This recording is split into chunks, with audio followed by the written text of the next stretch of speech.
মানে আমরা তো বারবার ম্যানেজমেন্টকে বলেছি, আপনারা জানেন যে এর আগেও এমএসকে স্কুলের সামনে ধস নেমেছিল। আজ আপনারা চোখের সামনে দিয়ে হরিপুর হিন্দি হাই স্কুল সামনে 100 ফুট দূর নাই, সেইখানে হঠাৎ আজকে বৈকাল 4টের সময় ধস নেমে গেল। পুরোপুরি ম্যানেজমেন্টের গাফিলতি। বারবার ম্যানেজমেন্টকে গ্রাম পঞ্চায়েতের পক্ষ থেকে, গ্রামবাসীর পক্ষ থেকে বারবার বলা সত্ত্বেও, মিটিং করা সত্ত্বেও তারা কোনো কিছু কর্ণপাত করছে না।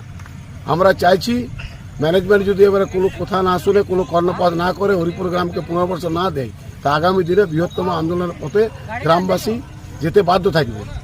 দেখুন, এই এলাকা অবৈজ্ঞানিকভাবে বিসিএল ম্যানেজমেন্ট কয়লা উত্তোলন করার ফলে, বালি প্যাকিং না করার ফলে এইসব ধসগুলো নামছে। ম্যানেজমেন্টরা আসে 2 বছর 3 বছরের জন্য আসে, তাদের এই মাটিতে কোনো তাদের দরদ থাকে না। তাদের কাজ করে তাদের ইচ্ছে প্রমোশন নিয়ে তারা অন্যত্র বদলি হয়ে যায়।